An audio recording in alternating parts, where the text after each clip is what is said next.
Good morning and welcome to UEC Sunday Worship Service. What a joy to see you again worshiping our Almighty God together. And likewise to those who are watching online, a warm welcome.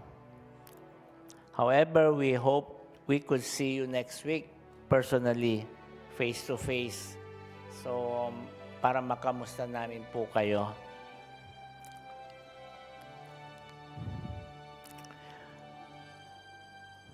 Gusto po naming makita nyo rin ang aming bagong multipurpose center. Welcome po lahat. Ang gustong makakilala ng lubos sa ating Diyos, ang kanyang dakilang pag-ibig sa atin. We could arrange a fellowship, Bible study, tailored made for you. So ngayon, let us pause for a minute as we prepare our heart, as we pray together. Let's seek the presence of our Lord Jesus Christ as we pray, united as one church. Prayer should become as natural as talking or breathing, because our Almighty God is always waiting and listening, and He always listens to our prayers.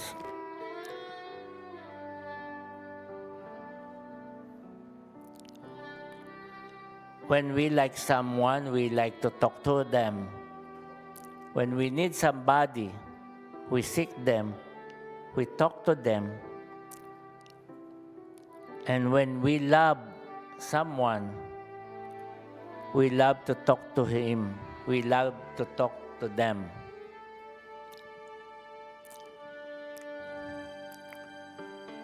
So right now, let's all bow our head as we talk to our God. Let us pray. Our Heavenly Father, our Almighty God, we praise and we're so grateful for everything that you have done for us, especially the love and grace that we have received, the gift of salvation. Please forgive our sins and shortcomings. Sa mga nagawa naming hindi naging kalugod-lugod sa inyo, patawarin niyo po kami. Bless us and renew us, our heart, with love and faith, comfort and comfort our soul with gladness and inner peace. Touch our life with joy and contentment, and grant us good health and lasting relief for the burdens of life. Our Almighty God,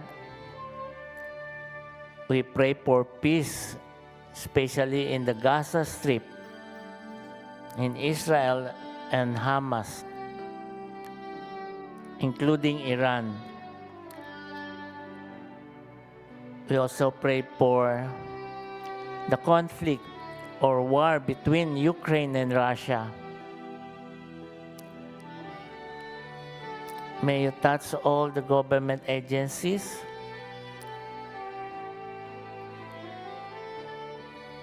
to realize what they have done for the country. Father, give us listening ears and an attentive heart, and bless us wisdom as we listen to your words that will guide us as we walk through your path. We trust you and glorify your name. We pray through our Lord Jesus Christ, your only Son, our only Savior. Amen. Today, April 21, 2024, our call to worship for today can be found in 1 Chronicles chapter 16, verse 8 to 11. May I request everyone to stand up to give reverence to the reading of His words. Nan kinadit santiaw ti diaktay kisyong te tsalakchung te puetsat kao te tsalakchat. Call to worship verse for today, found in 1 Chronicle chapter 16, verse 8 to 11. If you have your Bible with you, please read with me. นั่น来三甲读，恁着稱謝耶和華，求告伊的名，佇萬民中傳揚伊的作為，着按伊手勢歌頌，傳論伊的一切奇妙的作為，要用伊的聖名發耀。祈求耶和華的人，心內心中應該歡喜。着祈求耶和華甲伊的能力，時常祈求伊的面。Our call to worship verse found in 1 Chronicles chapter 16, verse 8 to 11. O give praise to the Lord, proclaim his name. Make known among the nations what he has done. Sing to him, sing praises to him, tell of all his wonderful acts. Glory in his holy name. Let the hearts of those who seek the Lord rejoice. Look to the Lord and his strength. Seek his face always. Sa Kronika, Kabanata 16, ika-8 hanggang ika-11 talata. Ito'y isang awit ng pasasalamat at papuri. Magpasalamat kay Yahweh, tumawag sa kanyang pangalan. Ang lahat ng gawa niya ay sa lahat ay ipaalam. Umawit ng pagpupuri at siya ay parangalan. Ang kahangahangang gaway, ibalita kahit saan. Dapat kayong magalak sapagkat kayo'y kanyang bayan. Ang lahat ng sumasamba sa kanya ay magdiwang. Lumapit kayo kay Yahweh upang tulong niya'y hingin. Sa tuwinay, parangalan siya at sambahin. May the Lord bless us through the reading of His words. And let us continue to worship and lift up our praises to His holy name through songs and music. Good morning. Gandang umaga sa bawat isa. Kinagagalak po namin makasama kayo muli sa ating pagsamba. Sa nagdaan na linggo sa aking pagmumuni, naghahanap ako ng isang verse na pwede nating gamitin upang muli nating maalala kung sino yung Diyos na ating sinasamba. Kung sino ang Diyos na ating inaawitan.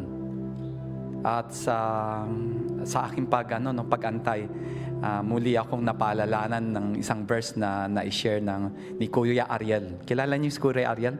Yung nagpapasayaw sa inyo. Pero hindi ito yung gagawin ko. Paalala ko lang sa inyo kung ano yung Diyos na ating sinasamba. Sa pangalawang Kronika, chapter 20, verse 2, ang mga Israelita ay kumakanta. Nagbibigay ng papuri, umaawit sa Diyos. At sa habang sila'y kumakanta, ang Diyos na kanilang sumasamba ay naghahanda ng mga bitag sa kanilang kaaway para sa mga Ammonites, sa Moabites, sa mga Mount Seirs. At ito ay nagapi. Kung ikaw ay magsisimula na itong linggo, nang di mo alam kung paano sisimulan, pwede mo ito simulan ng isang awit. Sa isang papuri mula sa Diyos, dahil ang Diyos na ating sinasamba ay ang Diyos na lumikha ng langit at lupa. Siya yung Diyos na makapangyarihan. Siya yung Diyos na hindi natutulog. At siya yung Diyos na naghahari at makapangyarihan magpakailanman. Let's sing our praises to God. Give glory to His name. For this battle belongs to Him. All I see is the battle. You see my victory.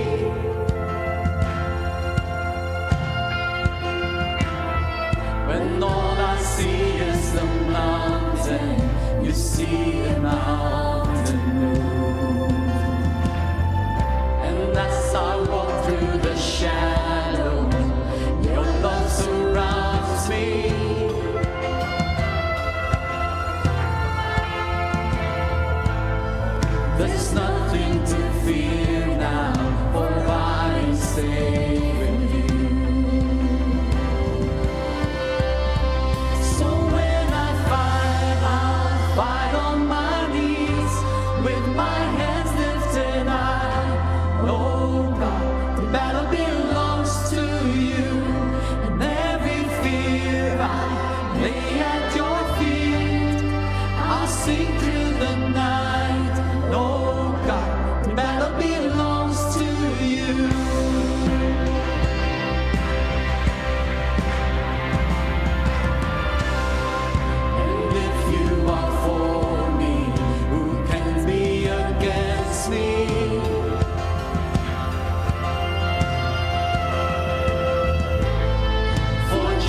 stand against the power of our God. You shine in the shadow.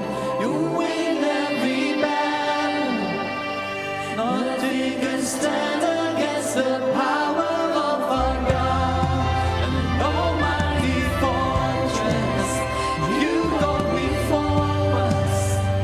Nothing can stand against the power of our God. You shine in the shadow, you win every battle. Nothing can stand against the power of our God. An almighty fortress, you go before us. Nothing can stand against the power of our God. You shine in the shadow, you win every battle. Nothing can stand against the power of our God. So when I fight on my knees with my hands lifted high. Oh God, the battle belongs to you. Every fear I lay at your feet. I'll sing through the night. Oh God, the battle belongs to you. So when I fight, I'll fight on my knees with my hands lifted high. Oh God, the battle belongs to you. Every fear I lay at your feet. I'll sing through the night. Oh God, the battle belongs to you. Yes, Lord. Every battle is in your hand, and we can claim victory in Christ. And because of this, we have this joy. We could persevere in our trials. We could continue to worship you no matter what the situation is. And even though we are weak, we know your strength is manifested in our weakness, so that we might glorify you. And this is the reason why we could sing.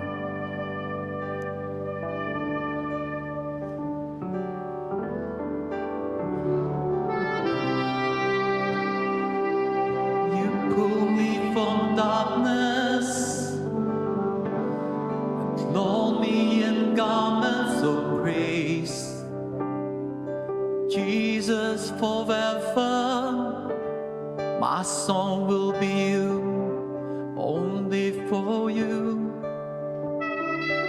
I'm living in freedom. You've taken my burdens away. Jesus, forever, my song will be you, only for you.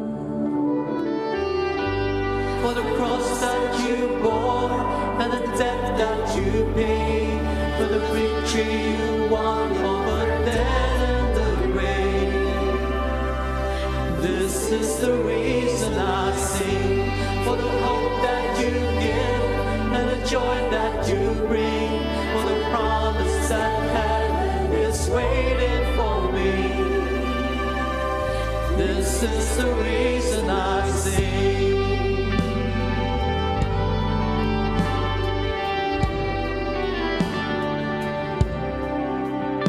I will not be silent. I'll testify of your grace. Jesus, forever, my song will be you, only for you. For the cross that you bore and the death that you paid, for the victory you won over death and the grave. This is the reason I sing, for the hope that you give and the joy that you bring, for the promise that heaven is waiting for me. This is the reason I sing.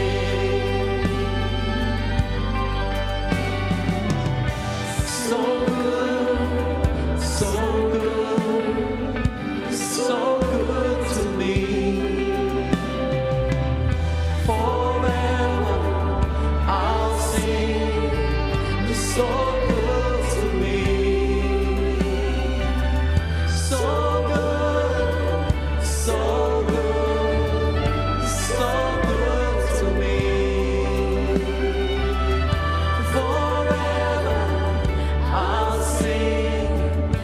so good to me.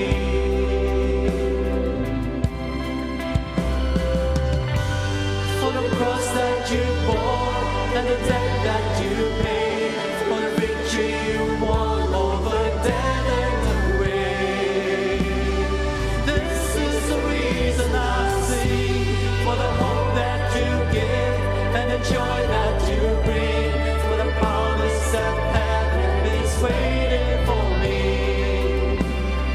This is the reason I sing, for the cross that you bore and the debt that you paid, for the victory you won over death and the grave. This is the reason I sing, for the hope that you give and the joy that you bring, for the promise that heaven is waiting for me. This is the reason I sing.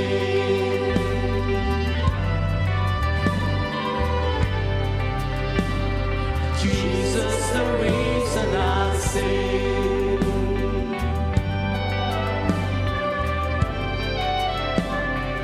Jesus, the reason I sing.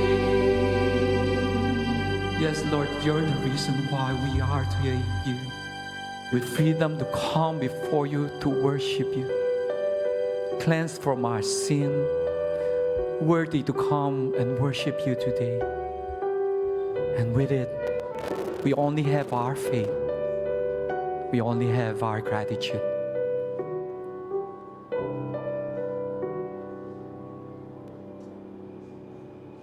All my words fall short.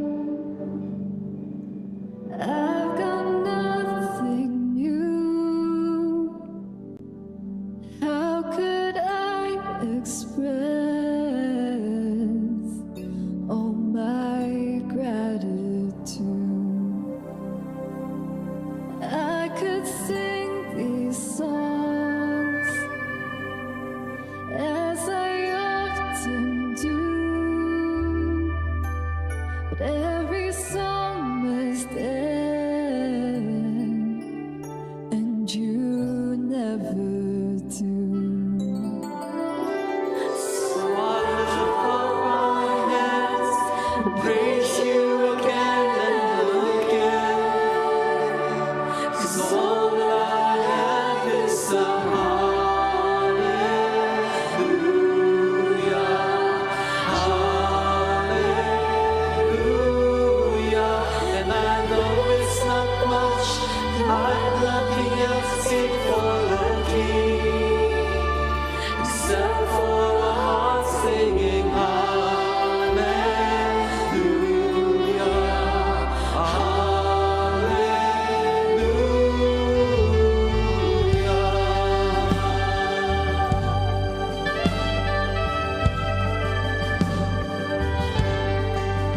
I've got one response, I've got just one move, with my arms stretched wide, I will worship you.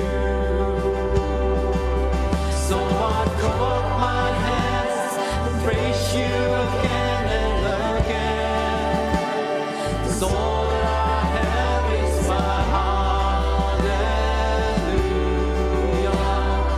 hallelujah. And I know it's not much, I've nothing else fit for a King, except for a heart singing hallelujah, hallelujah.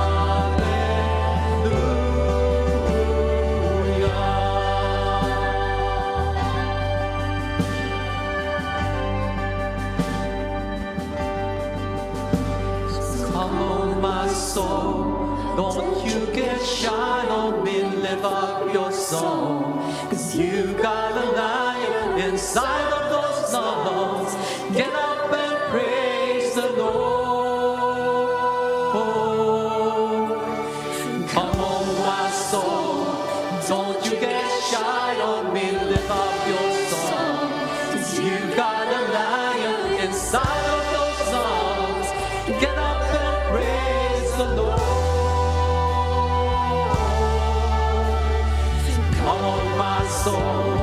Don't you get shy on me, lift up your soul. 'Cause you got a lion inside of those lungs. Get up and praise the Lord. So I hold up my hands and praise you again and again. 'Cause all I have is a hallelujah, hallelujah. And I know it's not much, I've nothing else fit for a king, except for a heart singing hallelujah, hallelujah, hallelujah.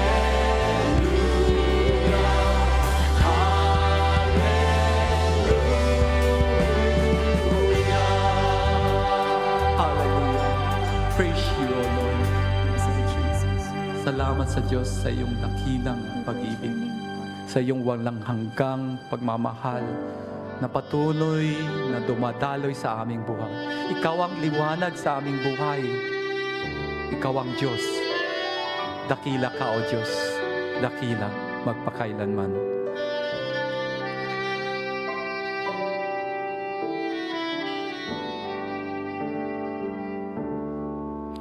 O Diyos, Ikaw ang tunay na dakila sa mundo.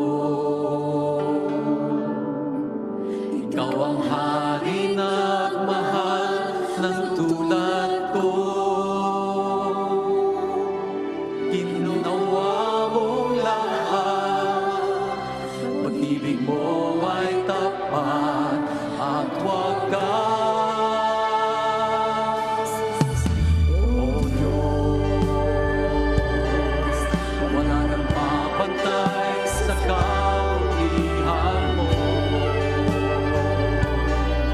Ang alam mo'y itataas sa buhay ko. Sundin ang loob mo, iparinig ang nais mo. Sa lahat ng panahon, Diyos ka sa amin. Sa lahat ng oras, nandiyan para sa amin. Panginoon Jesus, purihin ka. Dakilain ka sa buhay ko, aming Ama.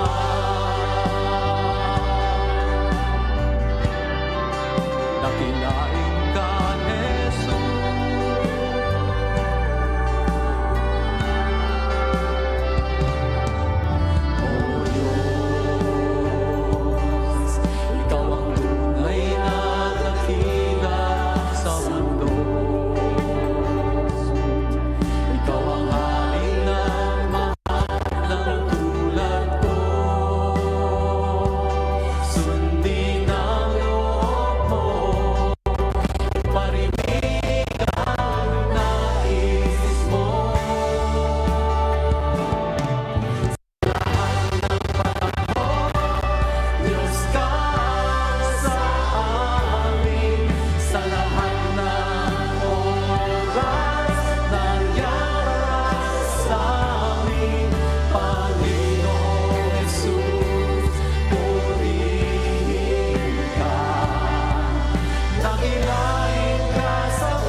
pagmamahal. Salamat, O Diyos, sa patuloy na dalisay na pag-ibig na inalay mo pa sa amin upang iligtas kami sa aming kasalanan. Dakila ka, O Diyos, at tunay na narapat kang bigyan ng papuri. Lahat sa iyo ang kalwalhatian. Amen. Amen.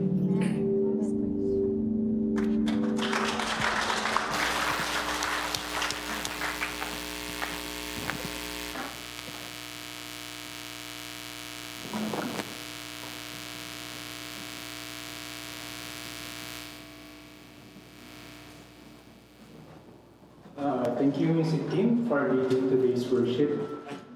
Now, for our scripture reading, it is found in Haggai chapter 2, verses 10 to 19. Let us all read together.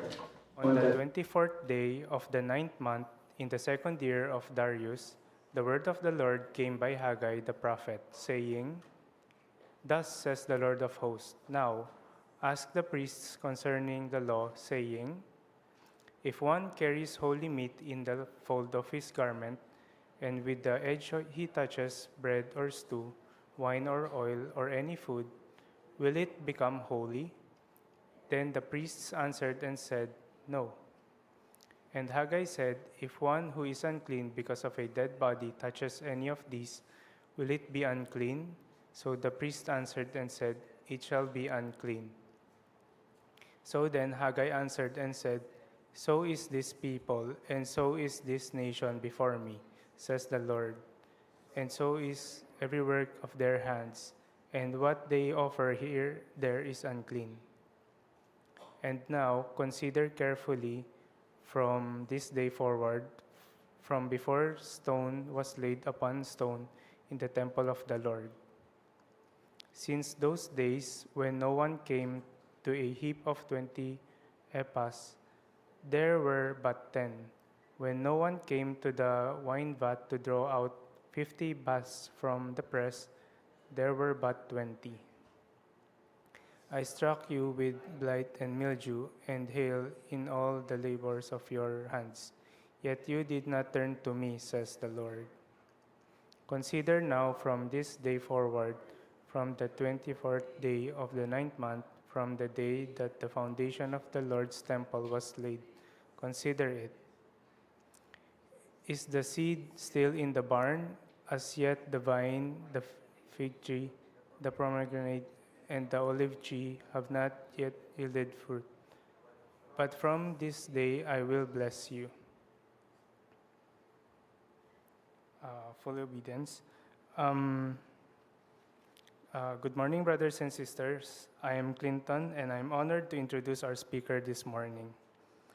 A graduate of the Biblical Seminary of the Philippines, Master of Divinity, Wheaton Graduate School, Master of Arts, and Gordon Cornwell Theological Seminary, Doctor of Ministry, Reverend Dr. David Go was the pastor of the United Evangelical Church of La Union in San Fernando before he became the English pastor and administrator of Grace Gospel Church from 1986 to 1990, and its senior pastor for 18 years from 1990 to 2008, until the Lord called him to start the Grace Strengthening Mission to strengthen churches through church consultation, pastoral mentoring, and lay training, even as he continues to serve as the mission pastor and a pulpit minister of Grace Gospel Church. Reverend Go was an adjunct professor of BSOP from 1989 to 2012 and a faculty member of the Himalayan Graduate School of Theology in Nepal since 2012. Pastor in charge of Grace Evangelical Association, a missionary arm of Grace Gospel Church, he provides pastoral training to church workers through the Grace Strengthening Ministry. He is happily married to Sister Suzanne, who is also serving the Lord with him in GEA and GSM. God blessed them with 2 sons. One is serving as a missionary in Croatia. Let us all welcome Reverend David Go.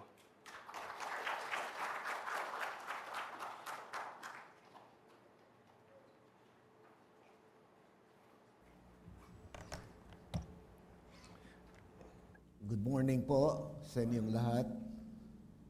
And my apology for being late. Dapat we were on time. Kaya lang pagdating doon sa labas, may libing. So the funeral, when we arrived, the funeral just started, so we had to wait a long time. And sa palagay ko, si Brother Clinton medyo nakabahan ng kaunti, ano? Kasi pag hindi ako dumating, dapat siya na magpe-preach. Okay, if you have your Bibles with you, kindly open your Bibles once again to the passage that we have just read earlier.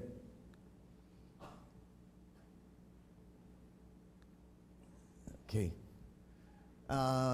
In the interest of time, we are not going to read that passage again, but I want you to open your Bible to Haggai chapter 2, verse 10 to 19.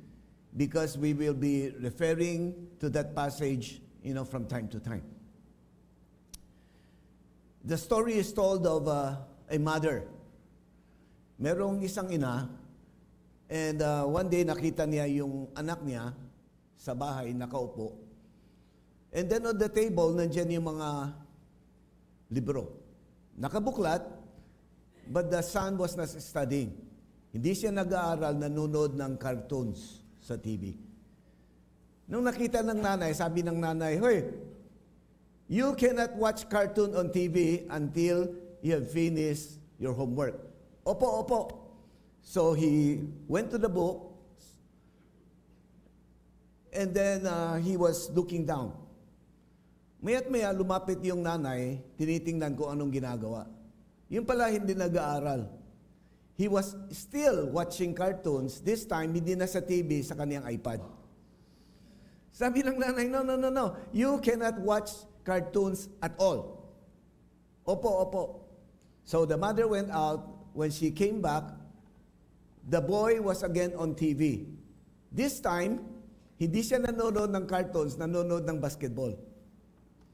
Nagalit itong si nanay. You cannot do anything at all. Wala kang pwedeng gagawin hanggat hindi mo tatapos yung homework mo. So itong nanay, hindi na umalis. Pumunta siya sa likod ng kwarto, pinagmamasdan, waiting to see what the boy would do. Yung boy, nakaupo, nakatunganga, walang ginagawa. Lumapit yung nanay.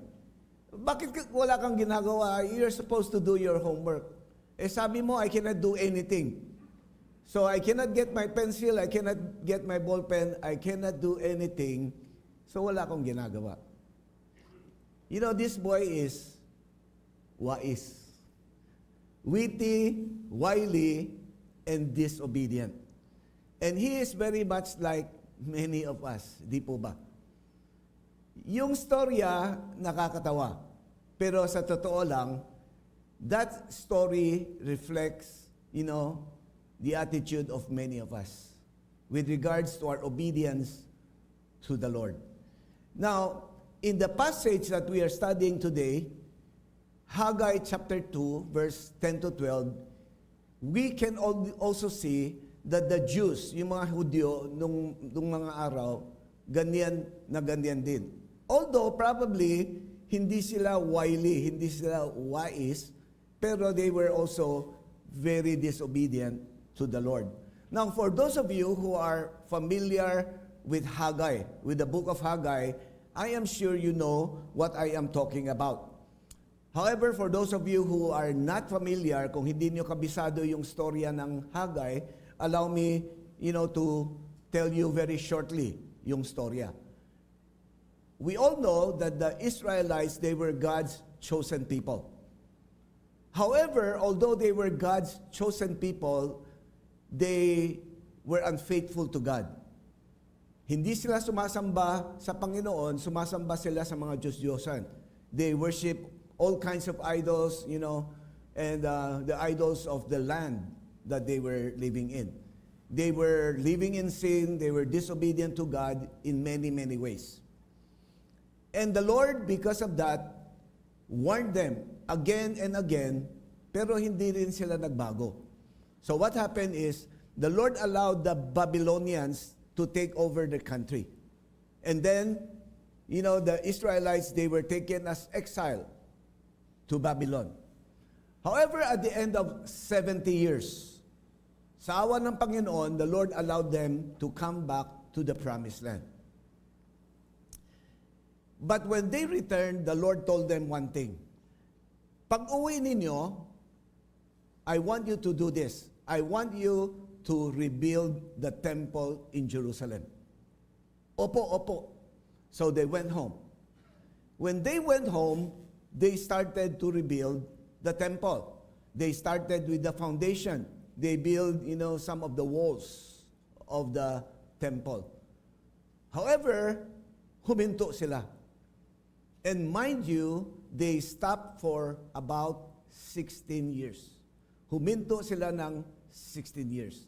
Now, part of the reasons why they did not continue in the rebuilding of the temple, part of it, because of opposition.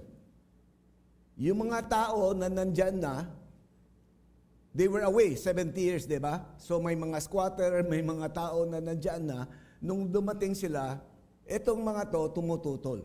So, these people were saying, no, you cannot rebuild the temple. Now, that was part of the reason. But the real reason was because in their hearts, they really did not want to obey God. In their hearts, they did not really fear God. They did not have true faith in God. So, counting tutol lang, okay, sige, hindi na. And so, in the next 14, 15, 16 years, anong ginagawa nila? They attend to their own business. They build their own career. They build their own houses. Yung mga bahay nila, napakaganda, napakalaki, napakagara, pero the temple of the Lord, andyan, in ruins. Because of that, the Lord sent Haggai and prophet Zechariah, you know, to rebuke them, to preach to them. And in 502 BC, Haggai preached to them 4 sermons. Sa loob ng 4 na buwan, you know, in the midst of 4 months, Haggai preached to them 4 sermons. Yung first sermon was a sermon of rebuke. Pinagalitan sila.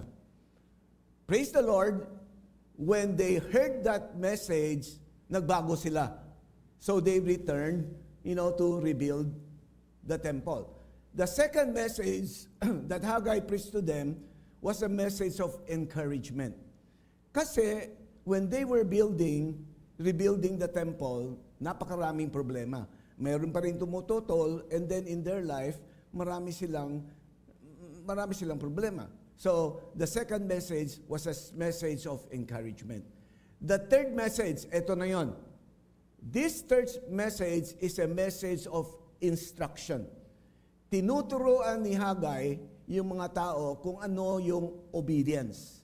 They were obeying God, pero yung obedience nila hindi po tugma, hindi po tama. And so, Haggai used this third sermon to teach them what is true obedience. So this morning, I want us to spend some time to study this short passage. And in this short passage, I want to share with you 3 principles. May 3 prinsipyo na, you know, that we are going to look at. And from this, I hope that we will learn how to obey God. We will know what is true obedience. We will learn a lot of things about obedience. Principle number 1.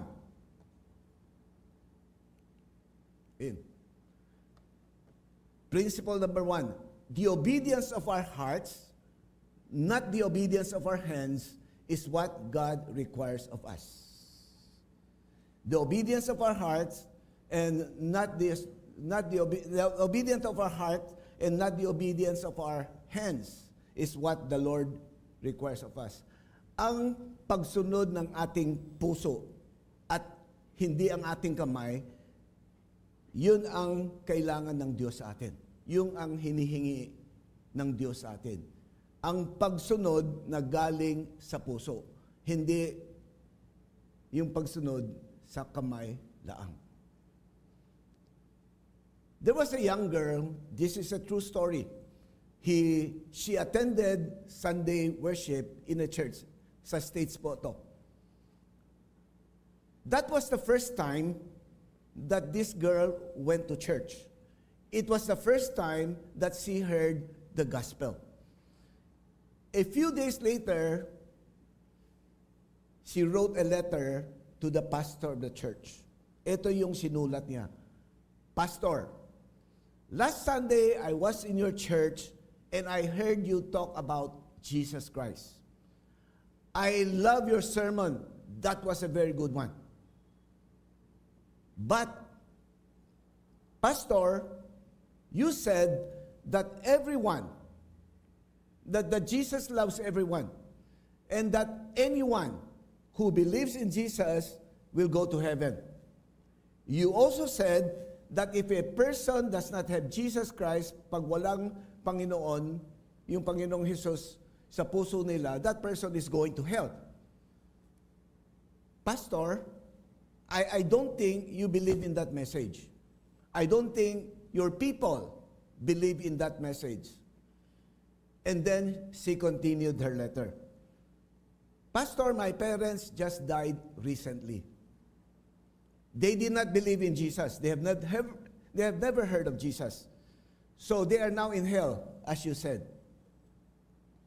Now, Pastor, if you truly believe in your message, why is it that you never shared the gospel to my parents? Why is it that no one from your church came to us to talk about Jesus Christ?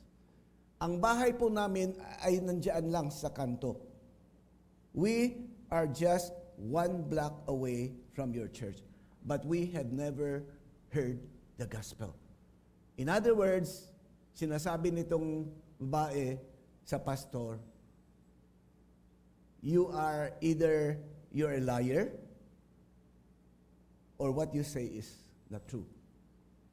And many of us, ganyan na ganyan din. Ang dami nating sinasabi. Ang dami nating alam patungkol sa Bible, patungkol kay Jesus, patungkol, sa gospel. But many of us, we are not obedient. Many of us, if we are honest, we are not sharing the gospel. Well, paminsan-minsan siguro. Once in a blue moon, yung sinasabi sa English. Pag moon daw, naging blue, yun. Saka tayo nag-share ng gospel. Yes, as Christians, we do talk about Jesus Christ. We do talk about the gospel, about heaven and earth. Pero, dito lang sa loob ng simbahan. We don't share the gospel outside when in fact, Jesus said, go and share the gospel to everyone. When in fact, Jesus said, go and make disciples of all nations. Alam ko, itong simbahan na to, you are focusing on discipleship, and I praise the Lord for that. And I hope that all of us, we are obedient to that. Not just the leaders, not just the elders, but all of us, we are making disciples. And not just making disciples here in the church, but making disciples, in our office, in our school, among our friends, in the family. Let us obey the Lord. Because a lot of us, we are just like, the Old Testament Jews. Yes, we obey the Lord from the hands, but not from the heart. Kaya yung obedience natin pautal-utal. Yung obedience natin paminsan-minsan. Yung obedience natin puro pakitang tao. Pag may nanonood, may tumitingin, ayun, we obey the Lord. Pag walang tumitingin, we don't obey the Lord. Pag nasa simbahan tayo, many of us, we obey the Lord. Pag wala tayo sa simbahan, we don't obey the Lord. And I know that many of us, we are disobedient. Many of us, we are disobedient not just to the gospel, not just to the preaching of the gospel, but in many other ways. Just like the Old Testament Jews, they obeyed God. They build the temple, pero hanggang dyan lang. Ang nasa loob nila, mai-check ko lang, pag sinabi ni God, did you rebuild the temple? Opo. Gumawa po kami ng foundation. But sa totoo lang, their focus, their energy, their time, their money were spent in their own buildings, not in the building of the temple of God. They were more concerned about getting richer, getting more powerful, getting more popular, than being obedient to the Lord. As I said, many of us, we are disobedient to God, hindi lang po patungkol sa gospel, but in many other ways. Example, dito sa Pilipinas, madalas tayo may kalamidad. May storm, may earthquake, may kung ano-ano. So, a lot of us Christians, when there is a calamity, we immediately say, "Hey, let's share to the poor. Let's help the poor because God tells us to take care of the poor." Yung mga mahirap, yung mga may problema, dapat tulungan natin. Well and good. So we obey. We give money to the poor during time of calamities. However, pasensya na po, I have to be honest. However, some of us, we don't give our poor employees their just wages. Yung mga sweldo na karapat-dapat sa kanila, hindi natin binibigay. Yung mga overtime na karapat-dapat sa kanila, hindi natin binibigay. Tinitipid natin. Yung mga benefits, binabarat natin. When we go home or when we go, to Manila, may mga nagtitinda ng mga prutas, ng mga gulay sa kalsada. They're also poor people. Anong ginagawa natin? Binabarat. Mura na nga. And we still haggle. Pasensya na po. That's what many of us are doing. We obey God, pero superficially. We obey God, out of the hands, not out of the heart. So, pati nga yung mga nagtitinda, piso lang nga ang tubo nila, tumatawad ka pa. Sometimes, ito yung ginagawa natin. Sa simbahan, we honor each other, we respect each other, we shake hands, we say hello. Ang gandang tingnan. Puro ngiti pagdating sa simbahan. Pero sa bahay, we disrespect our parents. We don't love our siblings. We quarrel with one another. Yung kapit na bahay natin, we show contempt with them. Yung basura natin, tinatapon natin sa kanila. We respect one another in church kasi daming tumitingin. Nakakahiya kay Bokso, nakakahiya kay Elder Nick. So, we have to be respectful. Many of us, we serve the Lord faithfully in church, Sunday school, worship team, whatever. We serve the Lord faithfully, we serve the Lord honestly.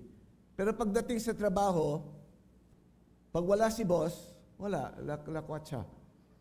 We cheat our employers, we shortchange our customers in business. We are obeying God, pero pakitang tao. Hindi po from the heart. For us, it is merely a matter of performance. Obedience for many of us is merely a matter of performance. It is merely the work of our hands. That is why a lot of us, when we obey God, we only do the minimum. O yun, tapos na. Nagawa ko na. Bye-bye. Hindi pa nga tapos, pero basta nagawa ko na. Ayos na sa akin. Many of us, we only do what is easy. What is convenient. We only show obedience superficially. Like the Jews who had returned from exile. We try to fulfill the letter of the law, but not the spirit of the law. Like the young boy, yung mga libro nakabuklat, Pero, he's not studying. Nanonood ng TV, nanonood ng iPad, kung ano-ano. But brothers and sisters, obedience should come from the heart. It must come from the heart, our heart that fears God. It must come from our heart, that has the desire to please Him. It must come from our heart because we love God, because we submit to His authority. Kasi sinabi niya, and because I love Him, because I honor Him, I will obey Him kahit gaano kahirap. Ang problema ng mga Hudyo, hindi sila nag-o-obey.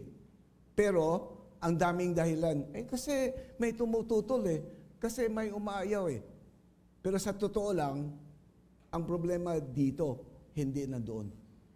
So, may the Lord help us. You know, the problem with the Jews at that time, starting from their leaders, ganyan. Hindi lang po yung mga tao, pero pati yung mga leaders. That is why the message of Haggai was to the priests, was to the leaders. And if you notice in our passage, he asked 2 questions. First question, tinanong niya sa priest, if someone carries holy meat in the fold of his garment, and it touches bread, brew, or anything, does it become holy? Does that thing become holy? Sabi ng priest, no. Alam nila, kung ano yung sinasaad sa law of Moses. Second question, if someone is unclean, and by contact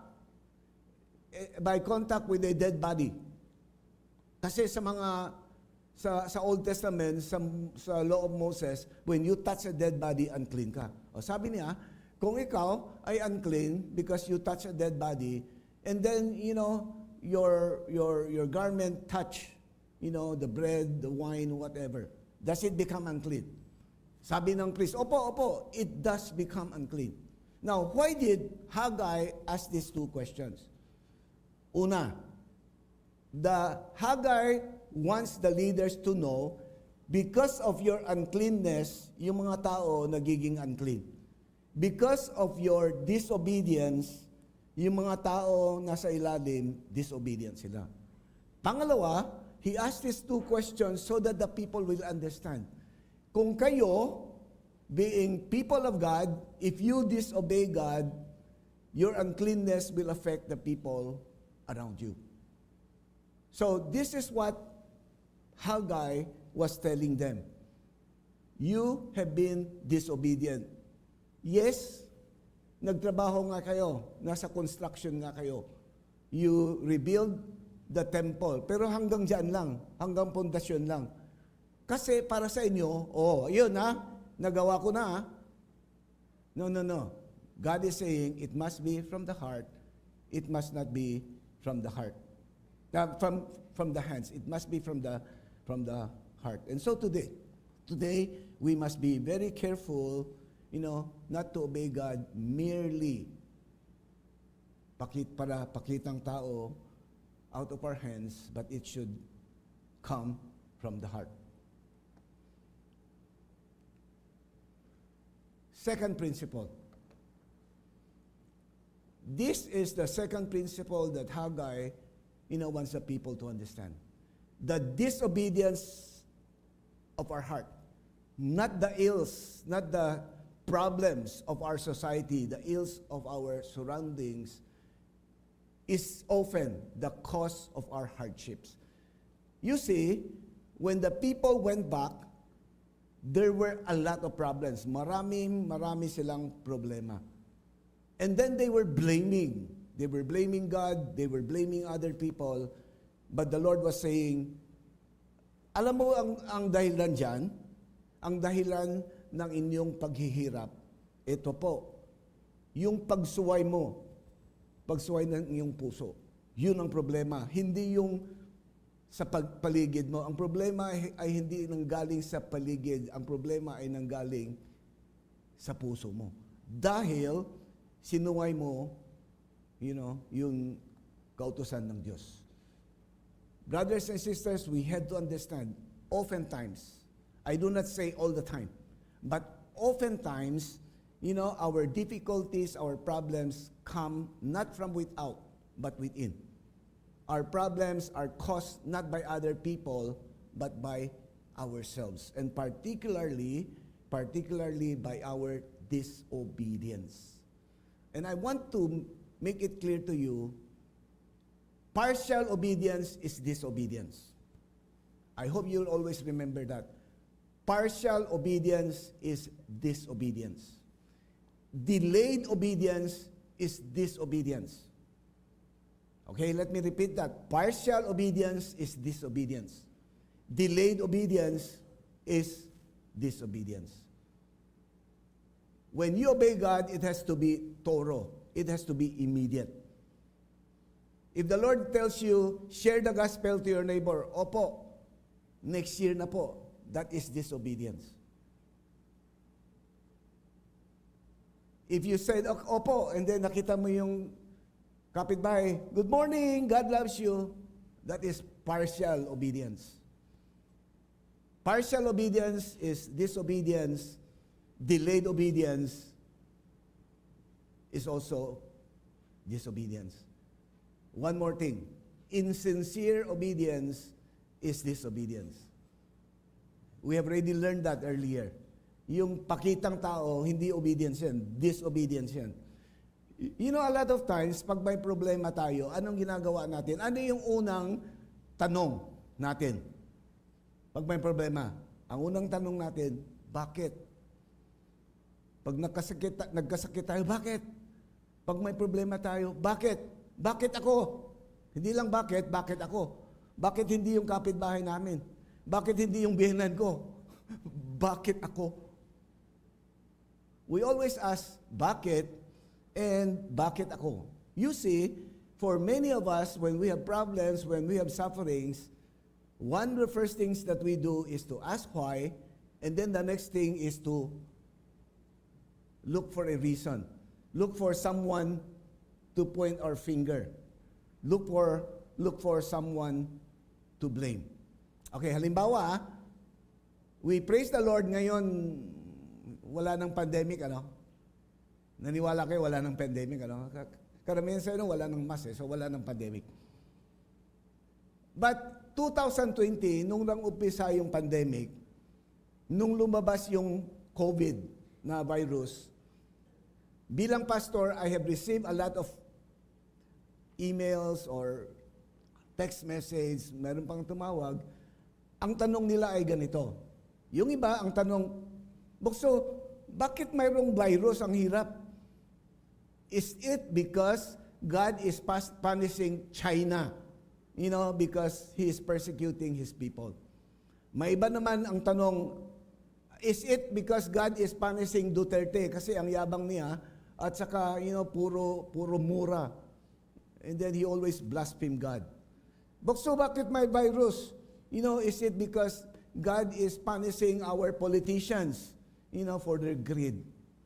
Ang dami nilang rason, puro nasa labas. Ni isa, walang nagtanong sa akin, Bukso, bakit may virus? Dahil ba sa akin? How many of you have asked that? Balagay ko, wala eh. Ang tinatanong natin, bakit, and then we are looking for someone to blame. Now, we don't do that only patungkol sa pandemic, sa COVID. When we are sick, when business is bad, when nabankrupt yung business natin, when we fail an exam, pag iniwan tayo ng jowa natin. Bakit? And then after that, kasi ito eh. Kasi ito eh. As we look for answers to our troubles and hardships, our tendency is to find a reason, find a blame, but all of these are outside of us. Seldom, if ever, we believe and we think that we are suffering because of our sins. Now, I have to make it clear. Nasabi ko na kanina, sasabihin ko ulit. Do not get me wrong. Hindi ko sinasabi na lahat, that all our sufferings, lahat ng paghihirap natin ay dahil sa ating kasalanan. Hindi po lahat. Pero karamihan or kadalasan, our suffering is caused because of our disobedience. And that is what we can learn, from the message of Haggai. Because if you look at the Bible, there are many reasons why people suffer. Hindi lang po kasalanan. And I know that there are some pastors, there are some churches, they teach this. Mali po to. Sabi nila, pag may sakit ka, you just repent of your sin and then you will get well. Sabi nila, lahat ng mga sakit ninyo ay nakaugat sa kasalanan. So, you don't go to the doctor, hindi mo na kailangan ng medicine. You just repent of your sin, gagaling at gagaling ka. Hindi po totoo yun. Kasi hindi po lahat ng kasalanan, ng sakit ay nanggagaling or nakaugat, sa ating kasalanan. But, there's a big but. A lot of times it is. A lot of times, our problems is rooted in our disobedience. So next time, when you are suffering, instead of looking for someone to point your finger, point at yourself muna. Tingnan mo muna yung sarili ninyo sa salamin. And then you ask the Lord, ito ba yung may problema? Is it because this person has been disobedient? Because let me tell you, you'll discover a lot of times it is. When Haggai was writing this letter, giving this message rather, to the Jews, he said, consider from this day onward, before a stone was placed upon stone in the temple of the Lord, how did you fare? When one came upon a heap of 20 measures, there were only 10. When one came to the wine vat to draw 50 measures, there were only 20. Why? I struck you and all the products of your toil with blight and mildew and with hail because of your disobedience. But yet, you did not turn to me, declares the Lord. In these verses, the Lord, through Haggai, was telling his people what had happened in that 14 to 16 years that they were disobedient. In that 14 to 16 years na kinalimutan nila or isinangtabi nila yung utos ng Panginoon. He was pointing to them and telling them, at that time, you were working hard on your farms. You were working hard on your fields, but they were not producing as much, as you expected. You look for wine, kakaunti. Yung harvest, yung ani, kapiranggot. Bakit po? It's because my temple, was in ruins. In other words, God was telling them, and God is telling us today, open your eyes, and you will see the reason. If you're honest, you'll see the reason why you work hard, but yet you don't get what you want or what you need. It is not because the land was infertile. It is not because the seed, bulok na. Hindi po yun. It was not because you have not worked enough. But it was because of your disobedience. So next time, before you complain to God, before you raise your fist against God, look at yourself first. Malamang, ito yung may kasalanan. Ito yung dahilan hindi po ibang tao, hindi po ang Panginoon. So instead of questioning God in times of trials, don't look too far. Look within yourself. Look into your heart, and perhaps you will find the culprit there. Are you still wondering why everything is going wrong? Why your business, why your marriage, why your school, why your grades are failing? Don't be puzzled, because if we're honest, if we are willing to look into ourselves, we can find the solution there a lot of times.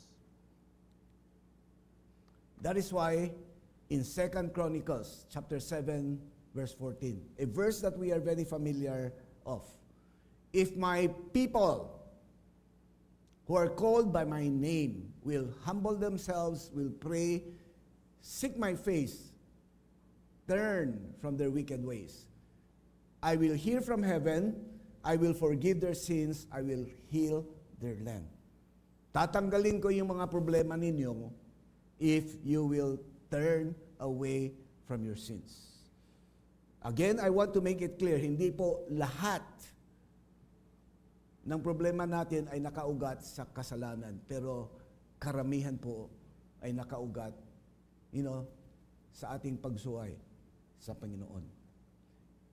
The third principle that I want to share with you that we can gather from this passage is this: the obedience of our heart, not the work of our hands, is the key to prosperity and blessings. Ang pagsunod sa Panginoon nang galing sa puso. Hindi po ang gawa or ang trabaho natin, gawa ng kamay natin, ang susi ng kaunlaran, ang susi ng pagpapala. A lot of times, we often think, if I work hard, if I'm, educated well enough, if I am, well informed, if I have all these people, I will be prosperous, I will be blessed. Hindi po totoo. The key to prosperity and blessing is our obedience to the God who blesses us. All blessings come from Him. Kahit na matalino ka, kahit na masipag ka, kung sinuway mo yung Panginoon, don't expect a blessing from the Lord. These days, there are false teachers everywhere. And, they are aggressively telling people. And I want you to pay attention. Madalas ko naririnig to eh. Sasabihin nila, kayo mga Kristiyano, give your money to God. Ang ibig sabihin nun, give your money to me. Give your money to God. The more you give, the more God will bless you. And they will say, this is a seed of faith. So you plant a seed, kung ano yung itinanim mo, yun ang aanihin mo. So give more so that you will gain more. Kalokohan yun. Totoo. If you seek first the kingdom of God and His righteousness out of your obedience, out of your love for God, the Lord will bless you. Pero, kung ang pakay mo sa pagbibigay ay para, lumago yung buhay mo, para yumaman ka, hindi ka yayaman. Kalokohan yun. Because that will be depending on your hand, depending on your ability to get blessing. Blessing comes from the Lord. And that is why, there are even some false teachers. Pay attention. Mayroon pong, I'm sure you have heard, you have met some of this. Sabi nila, tayo mga Kristiyano, itong salita natin, powerful. So we can tell our sickness, I command you, be healed. We can tell our sufferings, I command you to go away. And that is why we often hear people say, I declare healing over these people, over this person. You declare healing, are you God? Only God can declare healing. Only God can heal. So, kung ikaw ay nag-declare ng healing and that person gets healed, kanino mapupunta yung pagpupuri? Sa Panginoon o sa iyo? Magiging sa iyo. So it will be the work of your hands. And that is foolishness. Blessing comes from God and not from the work of our hands, not from the work, of what we do. Not a product of what we do. Meron po akong kakilalang isang Kristiyano. Dati-rati po ay ahente.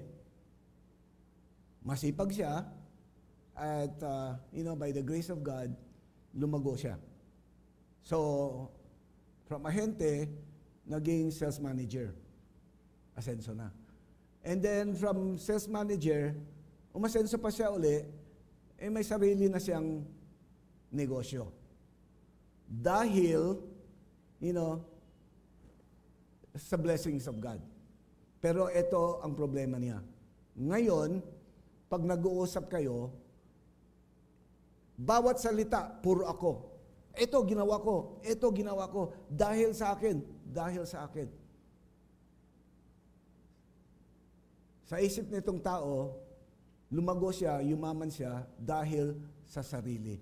But our passage today tells us, no.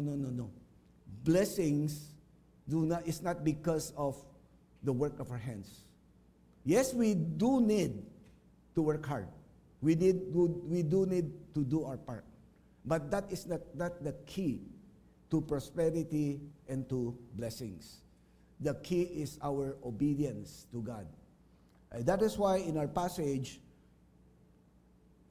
Haggai told the people, consider from this day onward, from the 24th day of the 9th month, since the day that the foundation of the Lord's temple was laid. Consider this. Is the seed yet in the barn? Indeed, the vine, the fig tree, the pomegranate, the olive tree have yielded nothing. But from this day on, I will bless you. Ibig sabihin nun, hindi dahil sa inyo, but dahil sa akin. I will bless you.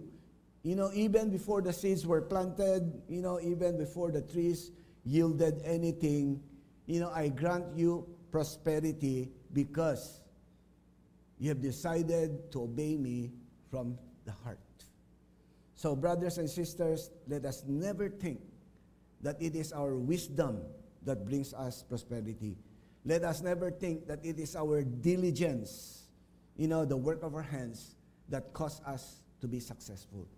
Let us never think that our busyness brings us blessing. Instead, let us always remember what Moses told Joshua. Be careful to obey the law, my servant. What God told Joshua after Moses passed away. Be careful to obey the law my servant Moses gave you. Do not turn to it from the right or to the left, that you may be successful wherever you go. And then the next verse, one of my favorites, and I think favorite na marami. Keep this book of the law always on your lips. Meditate on it day and night, so that you may be careful to do everything that is written in it, and then you will be prosperous, and then you will be successful. So again, next time, if you are hesitant or unwilling to obey God, keep in mind this promise of God to Joshua. If you obey me from the heart, if you meditate on my law and obey it, then there will be prosperity and success. In closing, I want us to recall the story of Noah. What did God ask Noah to do? Ano po yung utos ni God kay Noah? To build an ark. Now let me ask you, was it easy for Noah to obey that command? Hindi po. Unang-una, si Noah, hindi naman karpentero yan eh. But God asked him to build a ship. Pangalawa, at that time, the people had never seen rain. But Noah was to go and preach to the people that there will be rain, that there will be flood. Sasabihin ng tao, loko-loko ka. Pangatlo, God did not ask Noah to build a ship sa tabi ng dagat. Hindi po. Sa gitna ng disyerto. Siyempre, nakakatawa, no? He was asked to build an ark sa gitna ng disyerto. And then, the ark was to be extremely big. Not only that, tatawag siya ng pasahero. Magiging barker siya. Halika, halika. Sino yung mga pasahero niya? Mga animal. He was to call animals, 2 by 2, to come in. Let me tell you, for Noah at that time had 101 reasons to say no. Just like the Old Testament Jews, he could have said, no, Lord, hindi ko kaya to. But I want you to take note of one thing. If you look at Genesis chapter 6 verse 22, sabi ng Bible, Noah did everything just as God had commanded him. I love that verse. Just few words. Noah did everything. Ginawa niya lahat. Lahat ng utos sa kanya. And what was the result? The Lord blessed Noah. The Lord saved his family. And through Noah, the Lord, restored the world that was destroyed by sin. So, we really have to be obedient. We really have to ask the Lord to give us the grace to be obedient. So let me remind you the 3 principles. Okay? Let us not be distracted by these things. The Lord has a message for us. The obedience of our heart, not of our hands, is what God requires of us. Pangalawa, the disobedience of our heart, not the ills of our surroundings, not the problems of our surroundings, is often the cause of our own troubles, of our own hardships. And then thirdly, the obedience of our heart, not the work of our hands or the labor, of our work, is the key to prosperity and blessings. So may the Lord help us not just to remember these principles, but to really be obedient to the Lord.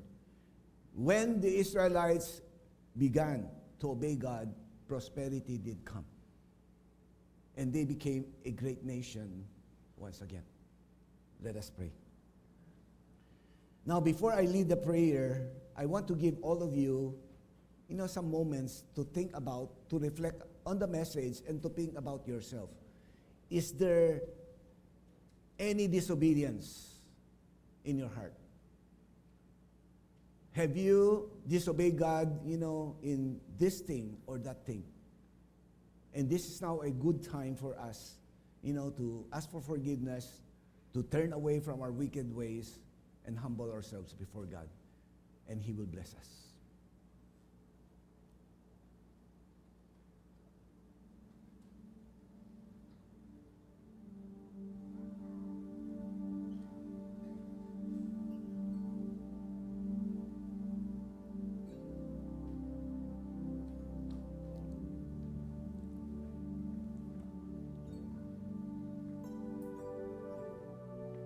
Father God, we thank you.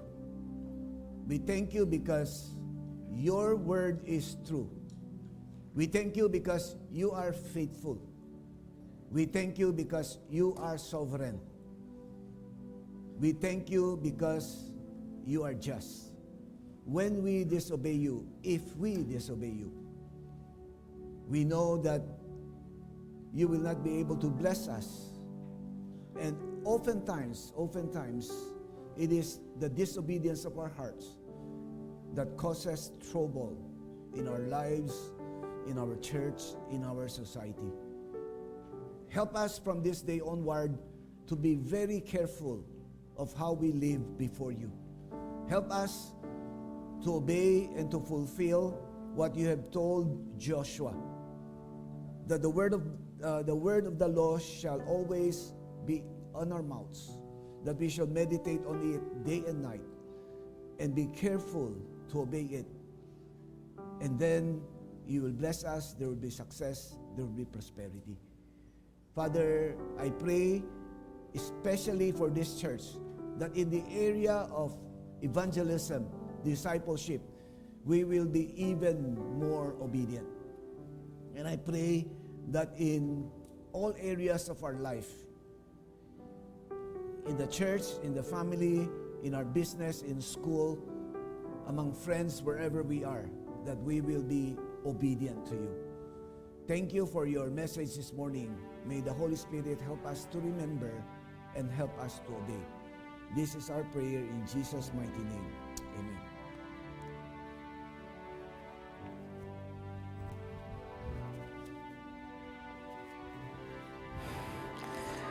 Tayo pa rin ba ay nag-aantay ng paanyaya?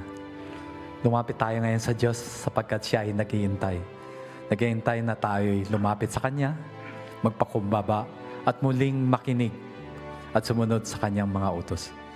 Tayo po'y tumayo at kantahin muli itong kanta na ito bilang tugon sa paanyayang bumalik muli sa Kanyang harapan, bilang paanyaya na sumunod sa Kanyang mga kagustuhan.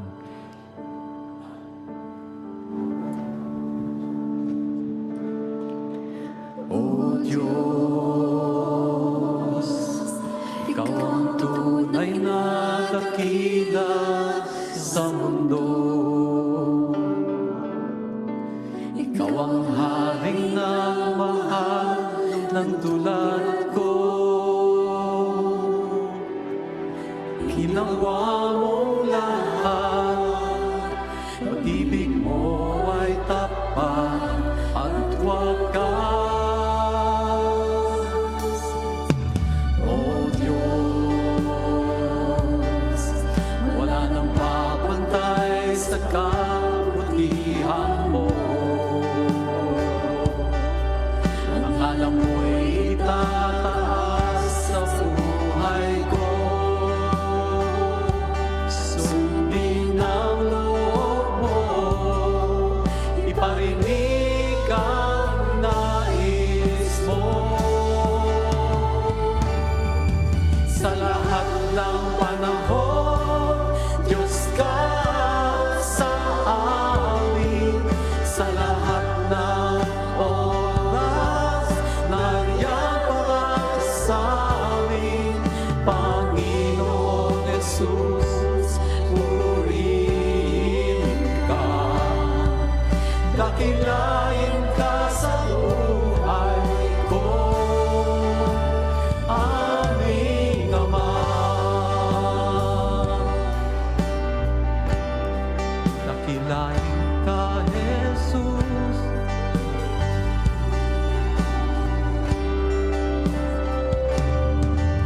O Diyos, Ikaw ang tunay na dakila sa mundo. Ikaw ang haring nagmahal ng tulad ko.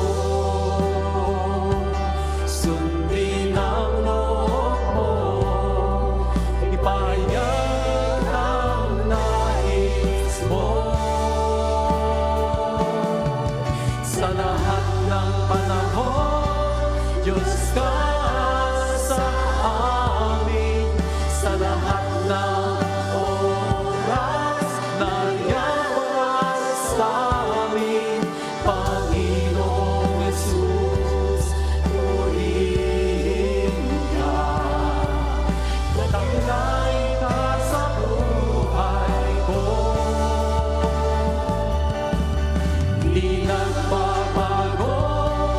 Diyos ka sa amin, tanging sandigan ng iyong pag-amin.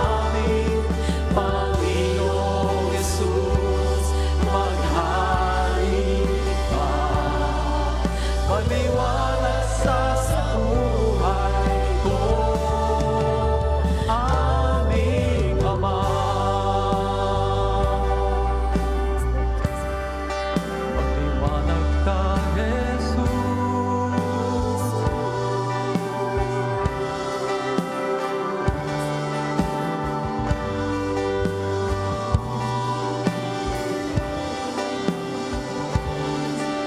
Sa lahat ng panahon, Diyos ka sa amin. Sa lahat ng oras, nangyayabang sa amin. Panginoong Jesus, purihin ka. Dakilain ka sa buhay ko. Di nagbabago, Diyos ka sa amin, tanging sandigan na iyong pag-amin. Panginoong Jesus, maghari ka, magliwanag ka sa buhay ko, aming Ama.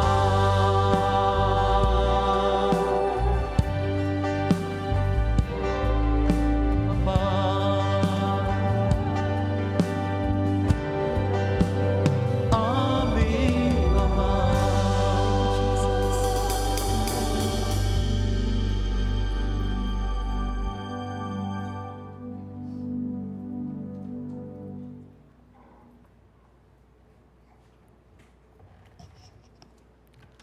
Please be seated. Thank you, Boksu, sa magandang message sa yung obedience natin hindi dapat 99%. Dapat lampas pa, kung pwede 200. So that's obedience. So actually guilty kasi ako dun eh. Tama po kayo. Pwede na yan, 99 na eh, pasado na. Hindi yun eh. Hindi yung 75, pasado na. We try to obey.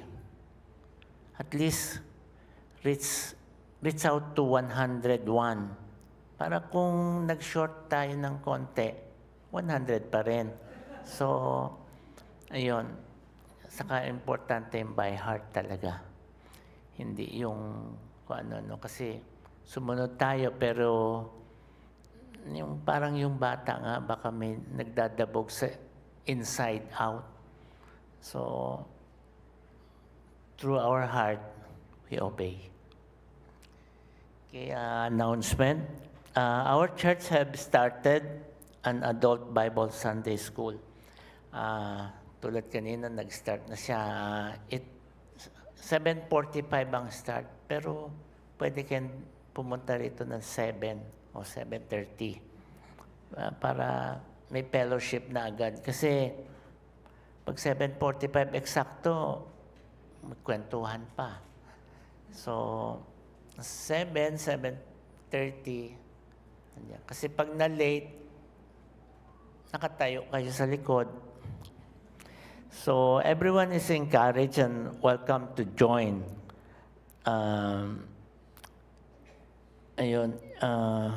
This is a good time for us to grow deeper in God's words. So marami tayong matututunan.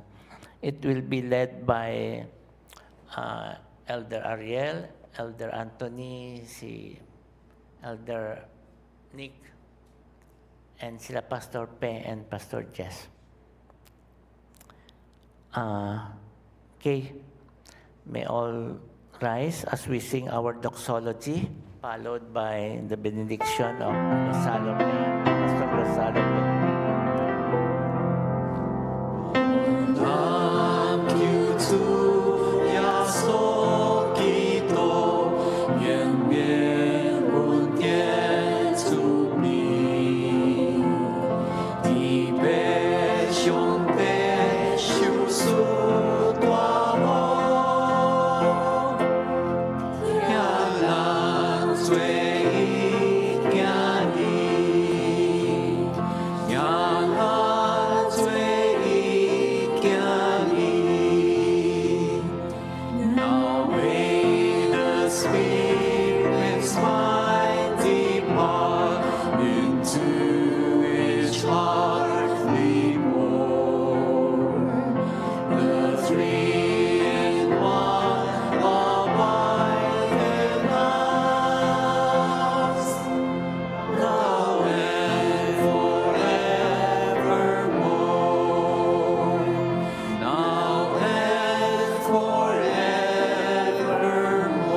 Father, once again, we thank you for the time that we can worship you together.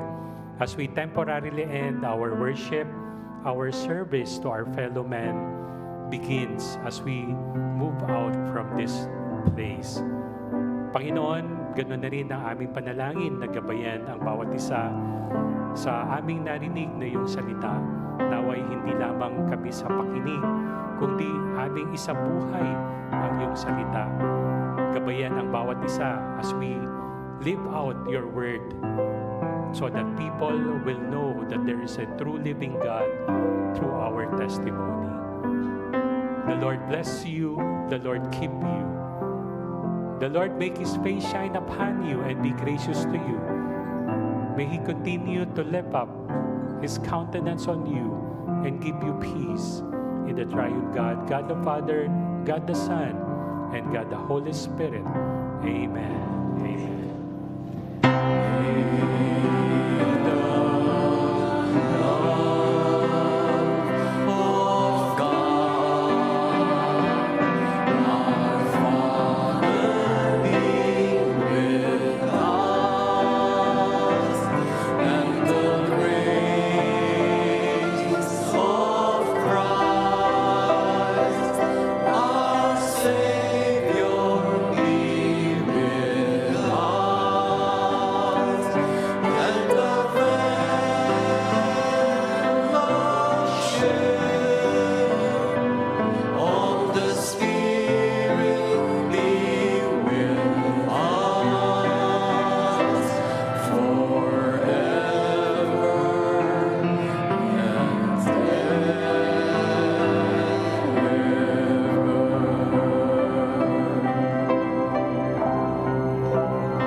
Okay, please be seated again.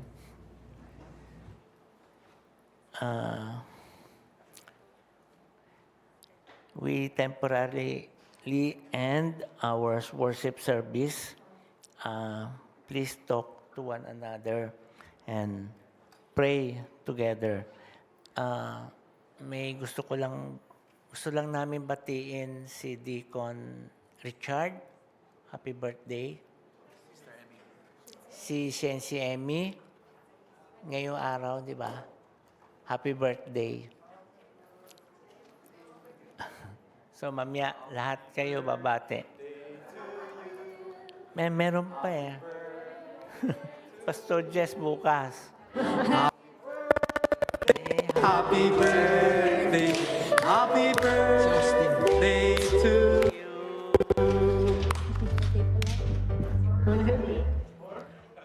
More, kakanta ka? Ay, sabi ni Pastor.